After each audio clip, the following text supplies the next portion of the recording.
እማውራው የእግዚአብሔር ቃል ምንድነው ካላችሁ በአዲሱ ኪዳን ላይ ያለውን የእግዚአብሔርን ቃል ነው የምናገረው። ሶስት ነገሮችን ተናግሬ ቶሎ ጨርሳለሁና ከዛ እንጸልያለን።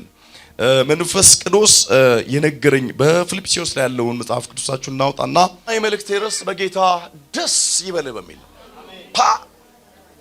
አጠገብ ያለውን ሲጨብጠውና በጌታ ምን ይበል? ደስ ይበል። በጌታ ምን ይበል? ዋው! ኢየሱስ ጌታ ነው። ያው ፊልጵስዩስ ላይ ሁላችን እንደምናውቀው አራት ምዕራፍ አለው። አራቱንም ጳውሎስ በእስር ቤት ሆኖ የጻፈው መልእክት ነው እና እሱ ደስ የማይል ነገር ውስጥ ሆኖ ደስተኛ ለሆኑት ግን እንዲህ ይላቸዋል፣ ሁሉ ጊዜ በጌታ ደስ ይበላችሁ። ስለምናውቀው ነው አይደል ወዳጆች? አስጨናቂ ከባድ በሆነ ሁኔታ ውስጥ ነው ጳውሎስ ይህን ቃል የተናገረው። ዋው! እናንብበው። ቁጥር 4 ሁሉ ጊዜ በጌታ ደስ ይበላችሁ፣ ደግሜ እላለሁ ደስ ይበላችሁ። ገርነታችሁ ለሰው ሁሉ ይታወቅ፣ ጌታ ቅርብ ነው። በነገር ሁሉ በጸሎትና በምልጃ ከምስጋና ጋር በእግዚአብሔር ዘንድ ልመናችሁን አስታውቁ እንጂ በአንዳች አትጨነቁ። አእምሮን ሁሉ የሚያልፍ የእግዚአብሔር ሰላም ልባችሁና ሐሳባችሁን በክርስቶስ ኢየሱስ ይጠብቃልና። በቀረውስ ወንድሞች ሆይ እውነተኛ የሆነውን ነገር ሁሉ፣ ጭምትነት ያለበትን ነገር ሁሉ፣ ጽድቅ የሆነውን ነገር ሁሉ፣ ንጹህ የሆነውን ነገር ሁሉ፣ ፍቅር ያለበትን ነገር ሁሉ፣ መልካሙን ወሬ ያለበትን ነገር ሁሉ፣ በጎነትን ቢሆን ምስጋና ቢሆን እነዚህን አስቧል። አሜን አሜን። ቁጥር 19 ላይ የሚገርም ቃል አለ ሁላችንም የምናውቀው። ነገር ግን አለ ከቁጥር 18 ጀምሮ አነወጣስ እሰም ነገር ግን ሁሉ አለኝ፣ እሺ ይበዛልኝማል። የመዓዛ ሽታና የተወደደ መስዋዕት የሚሆነውን ለእግዚአብሔርም ደስ የሚያሰኘውን ስጦታችሁን ከአፍሮዲጡ እሺ ተቀብዬ ተሞልቻለሁ።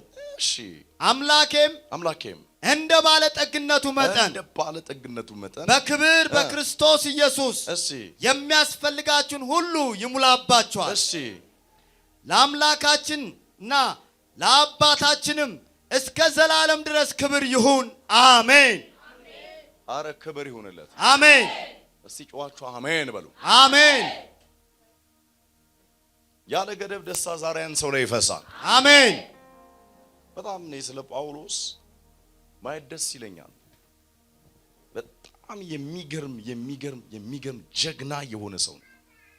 ክብር ተሸክሞ የሚራመድ ለእግዚአብሔር ፈቃድና ሐሳብ የተለየ በጣም የሚገርማችሁ ነፍሰ ገዳዮች አደገኛ በፖለቲካ ምክንያት ማለት ነው መንግስት አለ የተባለው የኢትዮጵያ ማዕከላዊ ማለት ነው እንደዛ አይነት ቦታ ላይ ከሚታሰሩት መካከል አንደኛው ጳውሎስ አድርገው እንደዛ አይነት ኃይለኛ አስጨናቂ እስር ቤት ታስሮ ፊልጵስዩስ ቤተክርስቲያን ላሉት ቅዱሳኖች የሚነግራቸው ቃል ግን የሚገርም ቃል ነው። ለ16 ጊዜ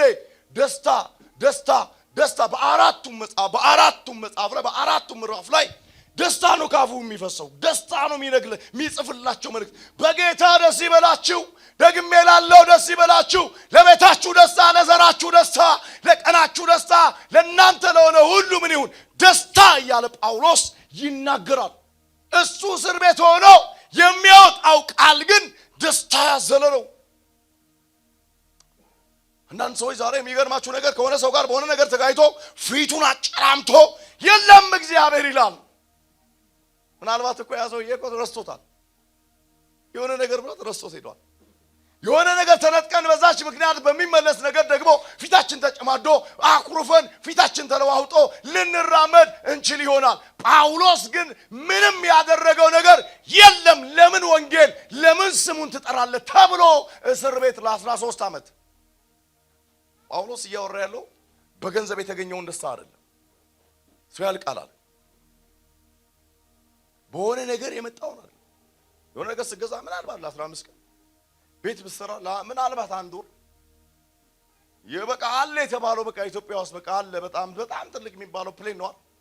ፕሌን ብገዛ ምናልባት 4 ወር ከዛ በኋላ አንተ እንደሆነ ስታቂ ይሰለቻል።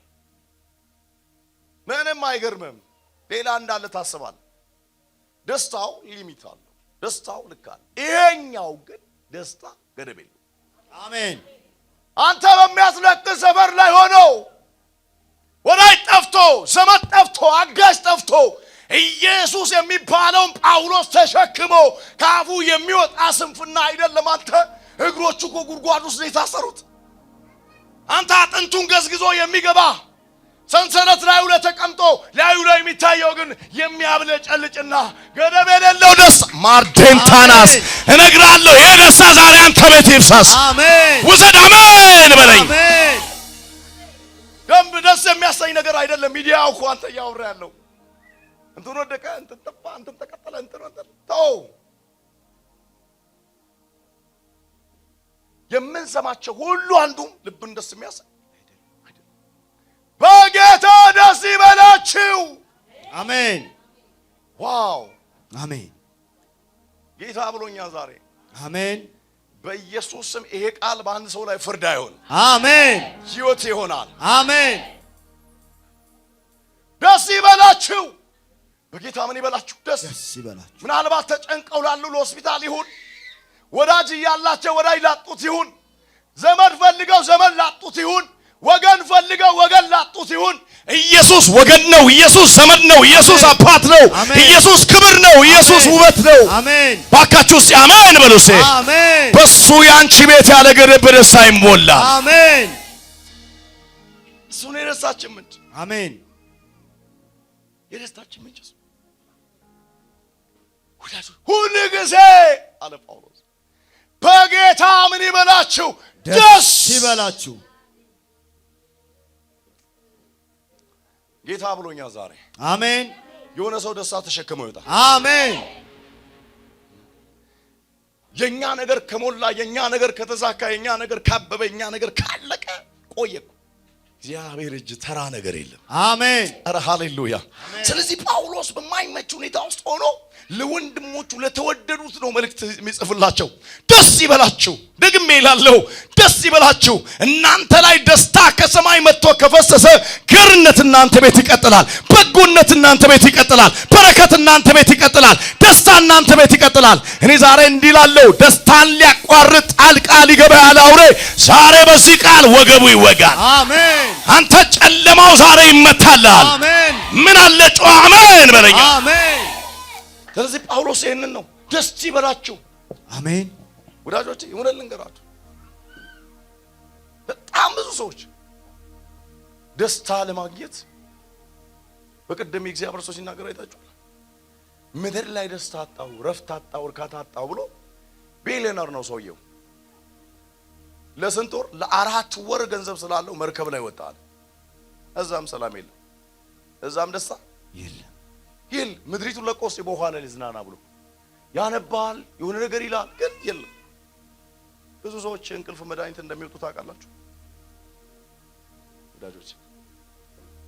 ብዙ ሰዎች ሰው ገዝተው አቁመው ያነበበላቸው ወይ ደግሞ የሆነ ነገር እየተነገረ ተከፍቶላቸው የሚተኙ እንዳሉ ታውቃላችሁ።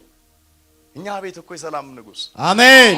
እኛ ቤት እኮ የደስታ ምንጭ፣ አሜን። በእውነት ልንገራችሁ ወዳጁ የትኛውም ነገር ሊኖር ምንም ልትሆን ትችላለህ። እሱ አይደለም ዋስትናና እሱ አይደለም ላንተ ቤት ፊተኛ። ጳውሎስ እግሩ ወዳጆቼ ምን ብሎ አልኳችሁ? በእስር ቤት ተጠርቆታል። በዛ በተጠርቆ ታስሮ ባለበት ደስ ይበላችሁ። ደግሜ እላለሁ ደስ ይበላችሁ። ኧረ አሜን አሜን። ኢየሱስ ጌታ ነው። አሜን።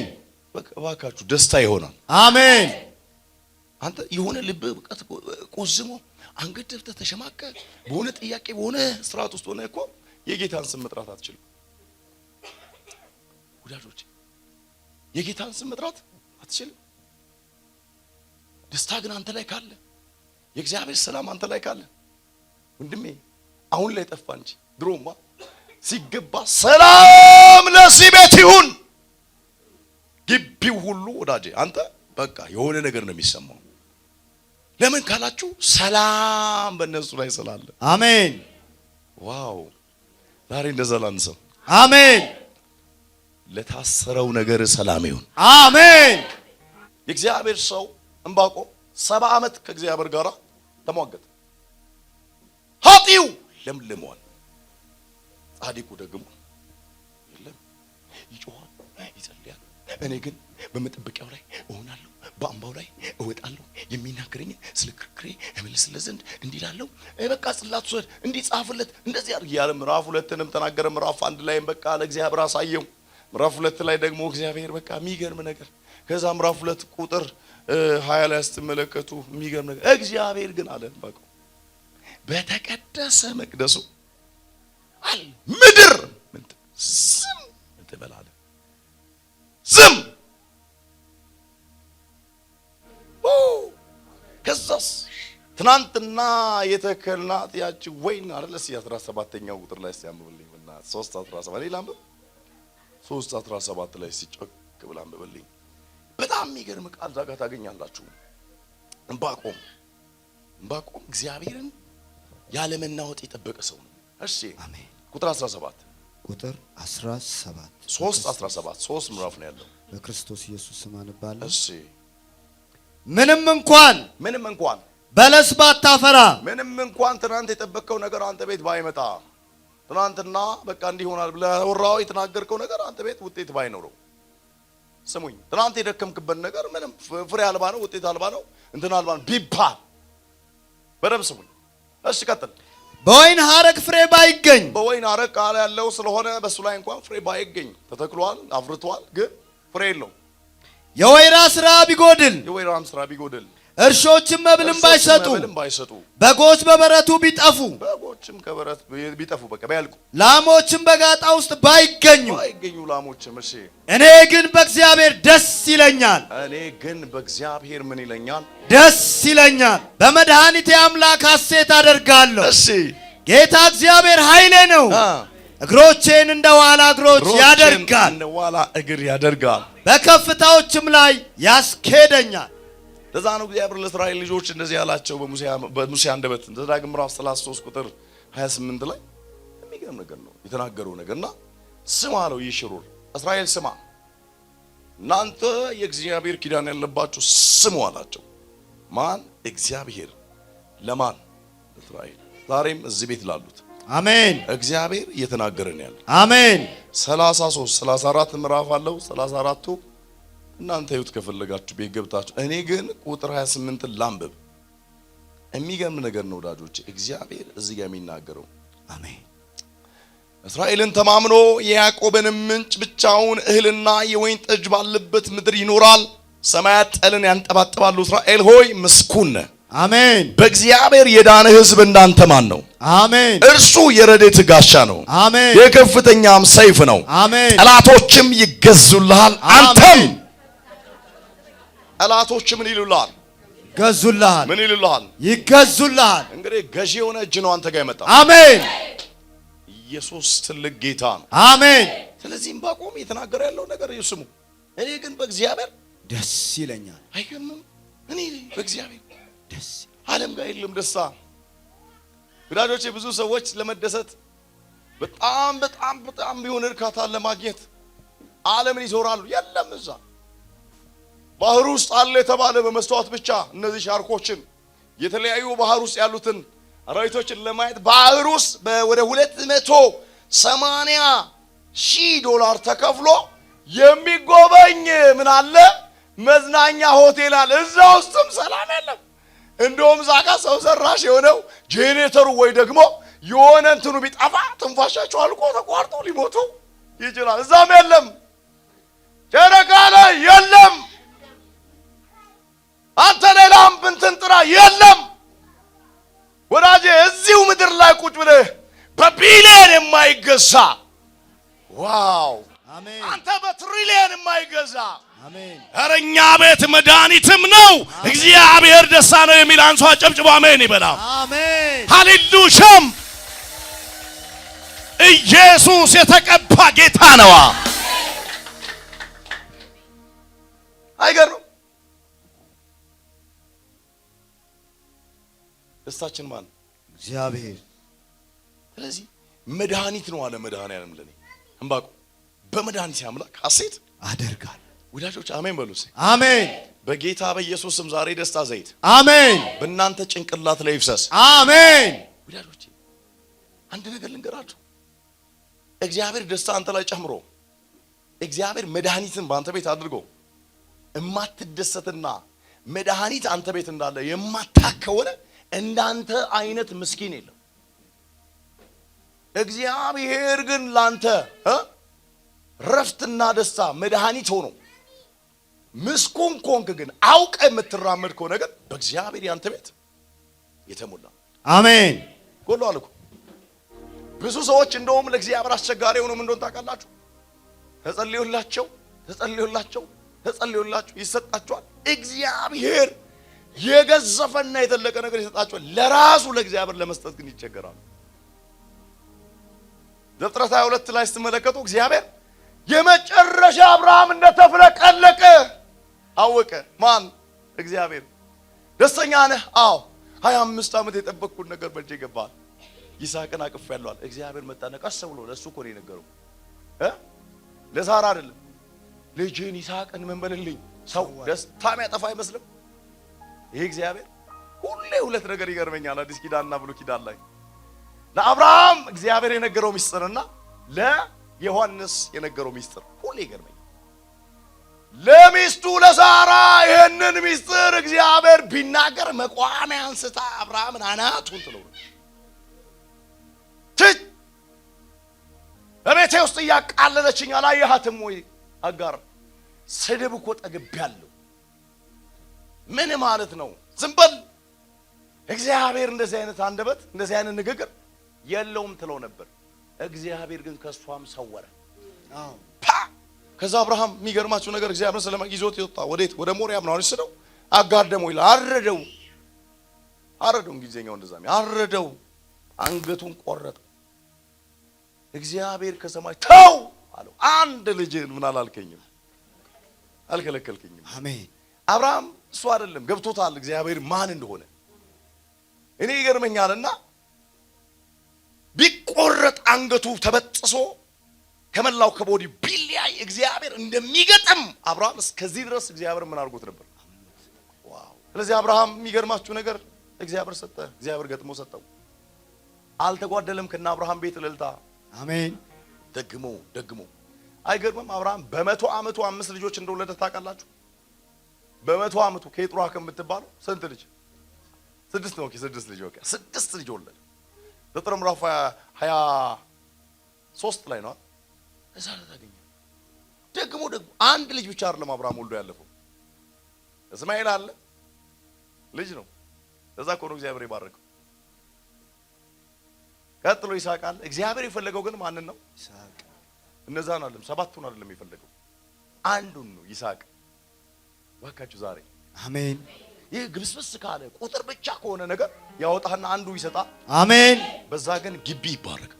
አሜን። ዘር ይባረካል። አሜን። ስለዚህ ዕንባቆም በመድኃኒቴ አምላክ ሐሴት አደርጋለሁ። እግዚአብሔር ፊት ወዳጆች በደስታ የተሞሉ ሰዎች ኃይላቸው ራሱ እየታደሰ አሜን። የሚያመሰግኑ ሰዎች አይቆረቆዙም። አሜን።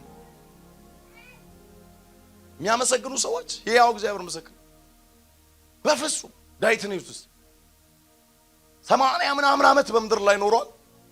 የሚገርማችሁ አይኑ እንኳን ሞጭሙጮ ከዳዊት አፍ ላይ ስንፍና ያወጣ